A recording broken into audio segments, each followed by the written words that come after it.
એક સરસ મજાનો પરિવાર, ખૂબ સરસ મજાનો નાનો પરિવાર, એમાં રામજીભાઈ નામના ખેડૂત અને એમની દીકરી કાવ્યા, જે પોતે ખૂબ નાની, અને એની માતા, આ ત્રણ એ પરિવારમાં ખૂબ સુખીથી અને ખૂબ શાંતિથી રહે. રામજીભાઈ પોતે ખેતી કરતા અને કાવ્યા નાની એટલે સ્કૂલે જતી. રામજીભાઈ એ કાવ્યાને ખૂબ પ્રેમ કરતા, એમની દીકરી એમને ખૂબ વાલી.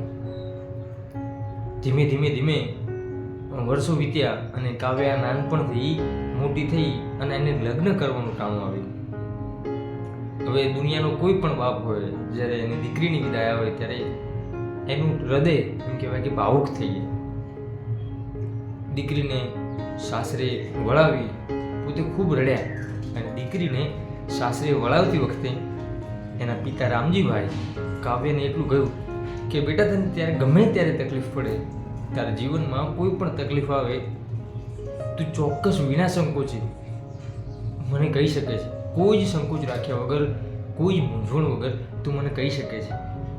ત્યારે દીકરી કાવ્યા પણ એમને પિતાને એવું કહ્યું કે હું ચોક્કસપણે, મને ક્યારેક તકલીફ આવશે તો હું તમને ચોક્કસ કહીશ, તમે મારી ચિંતા ના કરશો.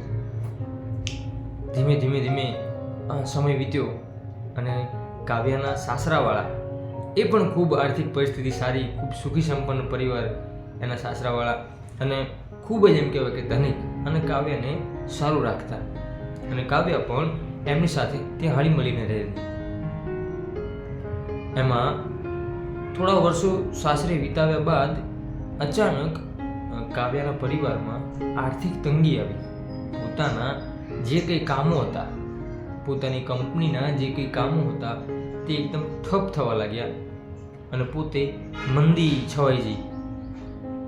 ખૂબ ચિંતામાં, ખૂબ એમ કહેવાય કે તણાવમાં. પરંતુ એને પિતાશ્રીને કહ્યું નહીં કે પિતાશ્રી, મારા જીવનમાં આ પ્રોબ્લેમ છે. અને કાવ્યાના દિવસો એટલા બધા માઠા આવી ગયા કે એમને પોતે મજૂરી કરવા જવું પડ્યું, કારણ કે આર્થિક મંદી આવી ગઈ અને કંપનીમાં મોટું નુકસાન થયું. તો કાવ્યા ખૂબ એમ કહેવાય કે મન પ્રફુલ્લિત રાખીને પોતે મજૂરી પણ કરી અને કોઈ સંકોચ ના રાખ્યો. દોસ્તો, સ્વાભાવિક વસ્તુ છે કે જ્યારે આપણે ખૂબ સુખી સંપન્ન હોઈએ, જ્યારે આપણે એમ કહેવાય કે આપણી પાસે બધું હોય, બધા હળીમળીને રહેતા હોય, ત્યારે આપણને સુખમાં હોય ત્યારે કંઈ ખબર નથી પડતી, પણ જ્યારે કોઈ પ્રોબ્લેમ આવે ત્યારે આપણે મૂંઝાઈ જઈએ છીએ અને ધીમે ધીમે તૂટવા લાગીએ છીએ, પરિવાર તૂટી જાય છે. પરંતુ કાવ્યની પરિસ્થિતિ આવી નથી. કાવ્ય પોતે દુઃખમાં પણ પોતાના પરિવાર સાથે હતી, પોતાના એમ કહેવાય કે પતિ સાથે હતી. આ વાતની ખબર એના પિતા રામજીભાઈને પડે છે. રામજીભાઈ તો એને કાવ્યાના ઘરે દોડી આવે છે અને કાવ્યાને કહે છે કે બેટા, આટલી તકલીફ હતી છતાં તે મને અણસાર ના આવવા દીધો, તે મને કહ્યું નહીં.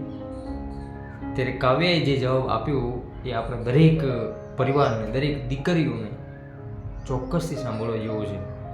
કાવ્યાએ એના પિતાને એવું કહ્યું કે પિતા, જ્યારે હું મારા પરિવારમાં સુખના સમયમાં જો હું લક્ષ્મી હોય, તો એના દુઃખના સમયમાં હું શક્તિ બનીને એની સાથે ઊભી રહું.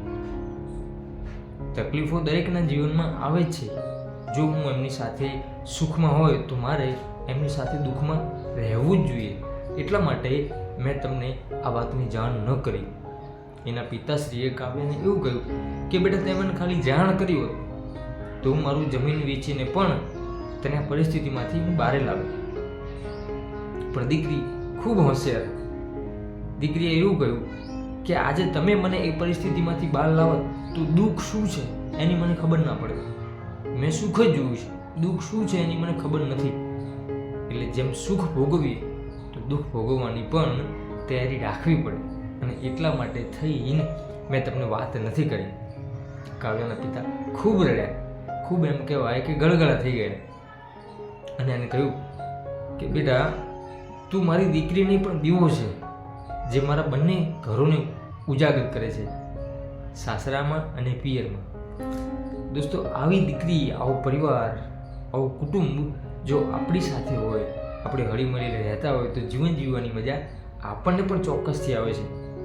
દોસ્તો, આ વિડીયોનો સંદેશ કેવો લાગ્યો તમે કોમેન્ટ બોક્સની અંદર જણાવજો, અને આવા જ બીજા સરસ મજાના વિડીયો જોવા માટે આપણી યુટ્યુબ ચેનલ હોવાની મારી વાતોને સબસ્ક્રાઈબ ચોક્કસથી કરજો. દોસ્તો ફરીથી મળીશું એક નવા જ વિડીયો સાથે. ત્યાં સુધી દરેક દોસ્તો દરેક મિત્રને મારા જય સીતારામ.